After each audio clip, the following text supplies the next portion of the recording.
Hello everyone, আমি পুনম। আমার একটি নতুন ব্লগে সবাইকে স্বাগতম।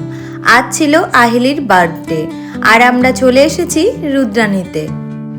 যার বার্থডে তারা আগে চলে এসেছে, আমরা একটু লেটেই এসেছি। চলো তাহলে ভেতরে যাওয়া যাক। ভেতরে আসতে না আসতেই হাতে দিয়ে দিল ওয়েলকাম ড্রিঙ্কস। সেটা সবাই মিলে বসে বসে খেয়ে নিলাম। আমরা কারা কারা এসেছি তা একবার দেখে নাও। আমরা কিন্তু অনেকটাই লেট করে এসেছি, তার জন্য দাদারা অনেকক্ষণ ধরে ওয়েট করছিল।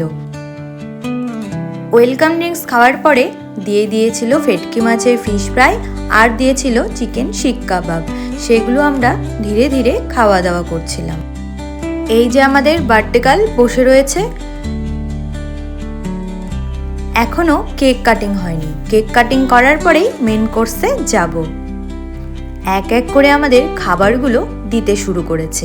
এখানে ছিল মিক্সড ফ্রাইড রাইস, আর অনুপম নিয়েছিল বিরিয়ানি, আর ছিল বাটার পনির, তারপরে ছিল চিলি চিকেন, আর ছিল গার্লিক চিলি চিকেন, নান।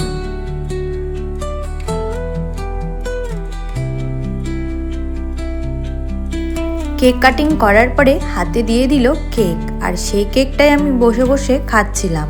আর কেকের টেস্টটা কিন্তু ভীষণ ভালো ছিল। আর পাতে পড়ে গিয়েছিল মিক্সড ফ্রাইড রাইস, তার সাথে ছিল বাটার পনির, আর অনুপম তো নিয়ে নিয়েছিল বিরিয়ানি আর তার সাথে চিকেনের আইটেম। খাওয়া দাওয়ার পরে আমরা এদিক ওদিকে একটু সময় কাটাচ্ছিলাম। আর এই যে আমাদের বার্থডে গার্ল। তারপরে আমরা এই যে গণেশ ঠাকুরটিকে দর্শন করে বেরিয়ে পড়লাম। এখন আমাদের বাড়ি যাওয়ার পালা। চলো তাহলে যাওয়া যাক। আমরা তো বাইক নিয়ে এসেছিলাম, বাকি সবাই টোটোতে এসেছিল। তো টোটোর জন্য এখানে ওয়েট করছিলাম, তো একটাও টোটো দেখতে পাচ্ছিলাম না, অনেকটাই রাত্রি হয়ে গিয়েছিল। আর দেখো রাস্তাটা ভীষণ ফাঁকা। এই রুদ্রাণী আমাদের গঙ্গারামপুর থেকে বেশ কিছুটা দূরে, যার জন্য আসা যাওয়া করাটা ভীষণ অসুবিধা হয়। ওদেরকে তো একটা টোটো ধরিয়ে দিলাম, এবার আমরাও রওনা দিয়ে দিয়েছি।